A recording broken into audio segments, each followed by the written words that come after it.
Halo buat kita semua. Perkenalkan, nama saya Lasti Manurung, NPM 190101007, Prodi PGSD dari Universitas HKBP Nomensen Pematang Siantar. Di video kali ini, saya akan menjelaskan tentang perbandingan kondisi belajar yang berpusat kepada guru dengan kondisi belajar yang berpusat kepada siswa, guna untuk memenuhi tugas mata kuliah belajar dan pembelajaran. Berikut kita saksikan videonya. Kondisi belajar yaitu ada kondisi belajar yang berpusat kepada siswa dan ada yang berpusat kepada guru. Yang pertama itu kondisi pembelajaran yang berpusat kepada guru.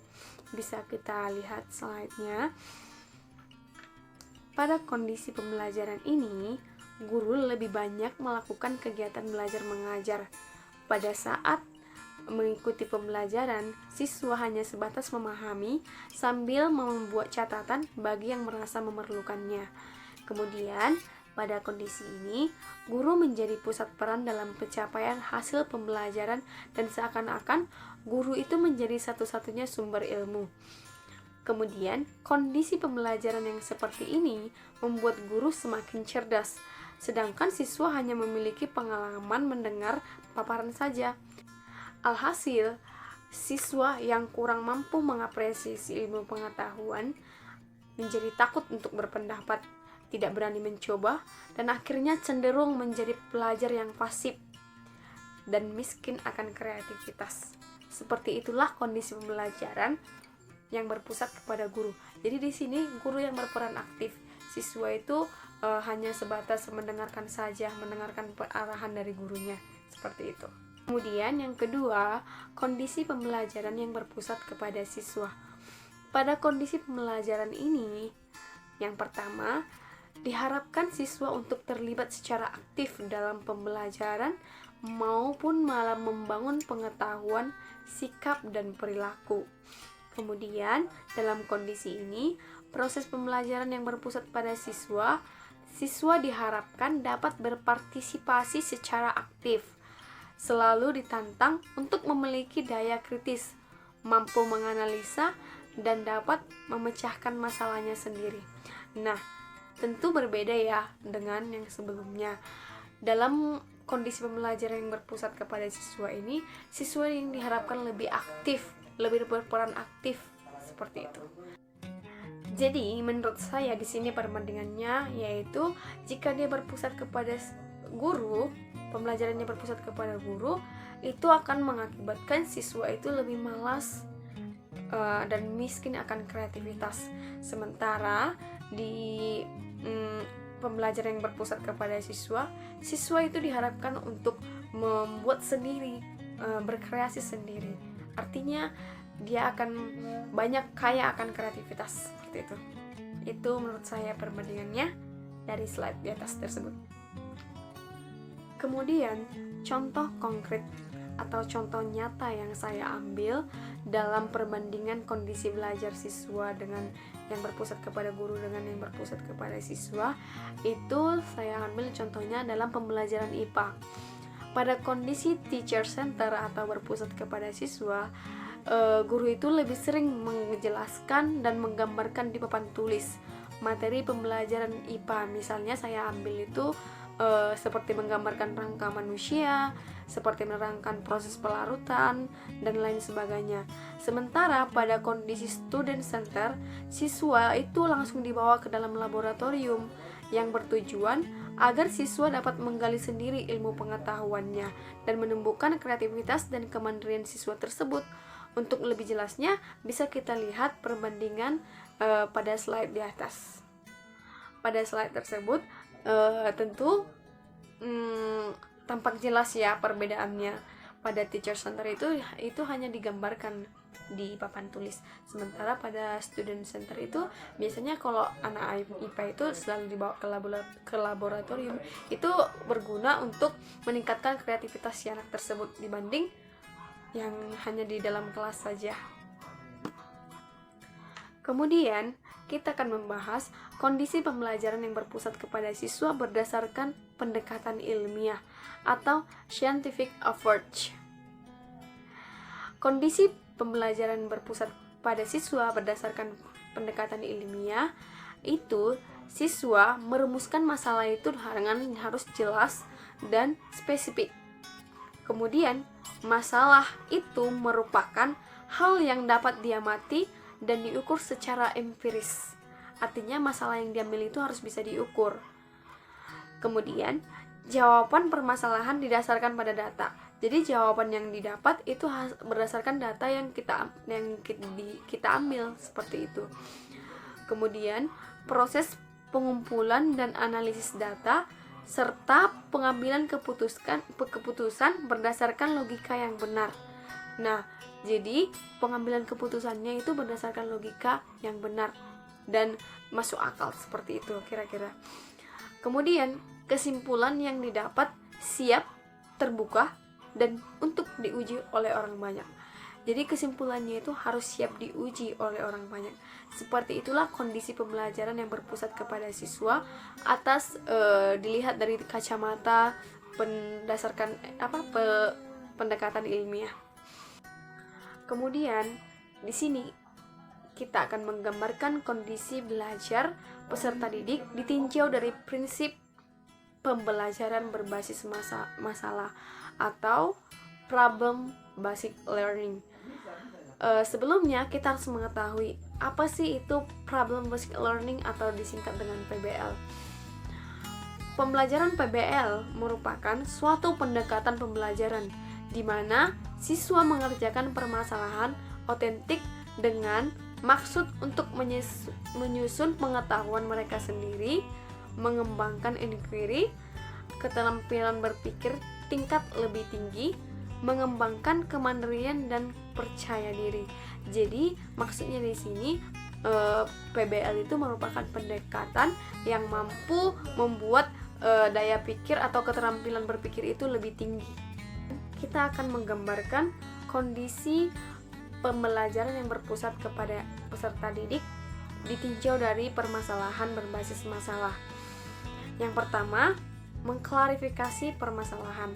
Di sini peserta didik melakukan klarifikasi terhadap masalah yang ditemukan.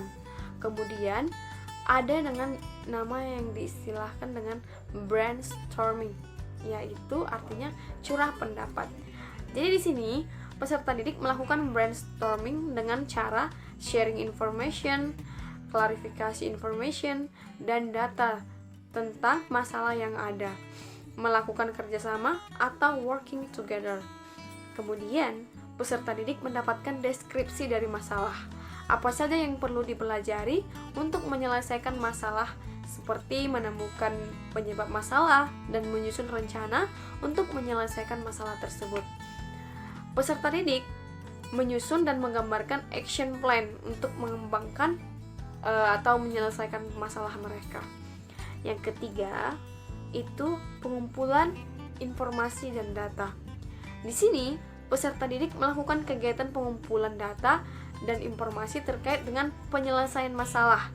Bisa itu diambil dari perpustakaan, dari web, dan berbagai sumber yang lain, serta melakukan observasi atau penelitian. Peserta didik secara mandiri mengelola hasil pengumpulan informasi atau data untuk dipergunakan sebagai solusi dalam menyelesaikan masalah tersebut. Yang keempat, berdiskusi untuk menemukan solusi penyelesaian masalah. Di sini peserta didik merumuskan dan menetapkan solusi pemecahan masalah. Kemudian menyusun laporan hasil diskusi pemecahan masalah tersebut. Yang kelima, persentase hasil penyelesaian masalah. Jadi, peserta didik harus mempresentasikan hasil brainstorming mereka, curah pendapat mereka tentang solusi yang dikemukakan untuk penyelesaian masalah tersebut. Di sini peserta didik menyelesaikan atau mempresentasikan hasil kerja mereka di depan kelas. Kemudian mereka mereview, menganalisis, mengevaluasi, dan melakukan refleksi terhadap pemecahan masalah tersebut.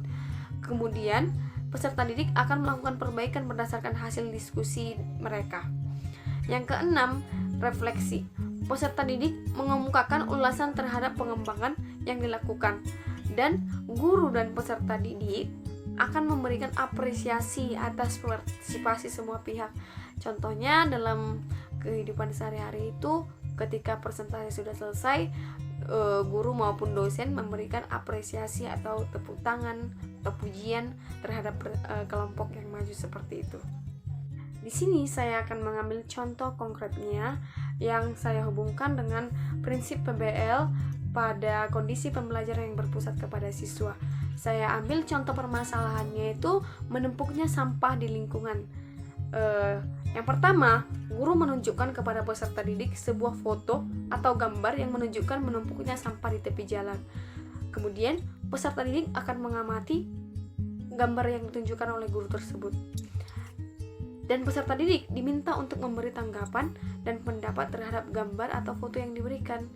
Kemudian, peserta didik juga diberi kesempatan untuk menetapkan permasalahan dalam bentuk pertanyaan yang berhubungan dengan gambar tersebut. Misalnya, mengapa sampah kira-kira dapat menumpuk di tempat itu tersebut? Nah, peserta didik dapat mengumpulkan informasi dengan membangun ide mereka sendiri dalam memecahkan masalah tentang pengaruh jumlah penduduk terhadap masalah tersebut. Jadi, di sini masalahnya saya ambil itu menumpuknya sampah di lingkungan. Jadi, peserta didik itu akan berpikir, kenapa sih bisa sampah itu bisa menumpuk di suatu tempat? Berarti karena ada penduduk yang membuat. Jadi seperti itu. Kemudian di sini peserta didik akan mencatat data hasil penyelidikan kelompok dalam lembar kerja. Kemudian mengelola data tersebut dari kelompoknya masing-masing, dari tim kelompoknya masing-masing. Kemudian peserta didik menjawab pertanyaan pada lembar kerja, menyajikan hasil pengelolaan data, dan peserta didik dan gurunya mengevaluasi hasil penyelidikan melalui diskusi kelas. Selanjutnya, peserta didik diminta untuk mempresentasikan hasil penyelidikan dalam diskusi di depan kelas. Dilanjut dengan penyamaan persepsi. Kelompok peserta didik yang berhasil memecahkan permasalahan akan diberikan penghargaan. Itulah contoh yang saya ambil. Nah, di contoh tersebut kan hanya siswa itu lebih berperan aktif. Karena apa? Kondisi pembelajaran yang kita bahas kan berpusat kepada siswa. Jadi di situ guru hanya sebagai fasilitator, pelengkap sarana atau pembimbing mereka dalam melakukan penelitian permasalahan tersebut. Seperti itu.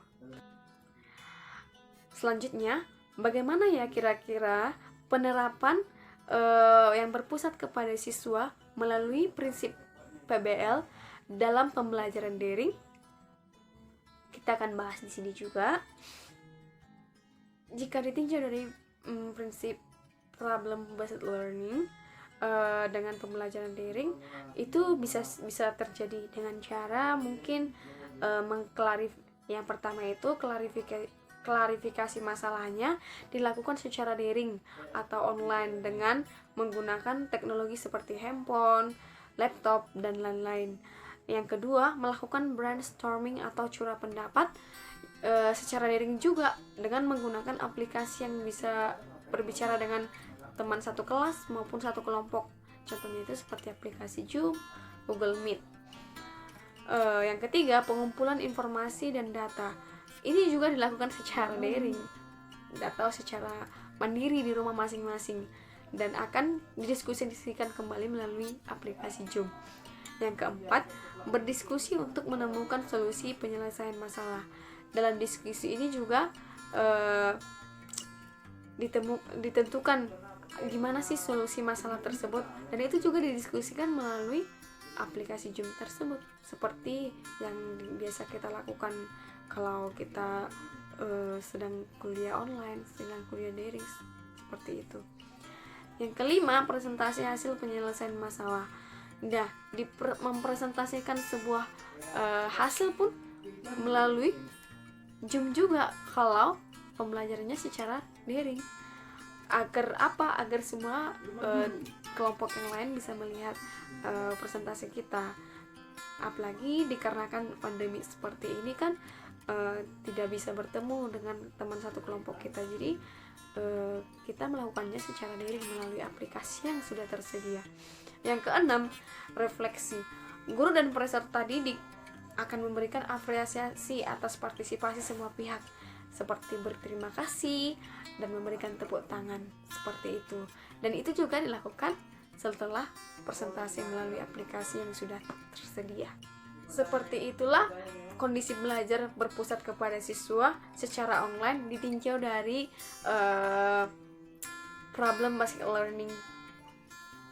Nah, di sini saya ambil contoh konkretnya, itu saya masukkan ke dalam aktivitas sehari-hari perkuliahan online saya atau perkuliahan online kita, dimana setiap ada permasalahan, setiap kita memulai pembelajaran itu secara daring, apalagi akibat COVID-19, apalagi akibat pandemi COVID-19 yang dimana semua pelajaran dilakukan secara daring.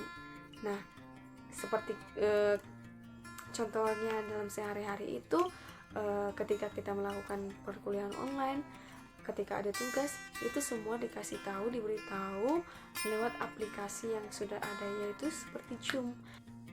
Baiklah, sampai di sini penjelasan dari saya. Jika saya memiliki kesalahan, saya minta maaf. Akhir kata saya ucapkan terima kasih. Bye bye.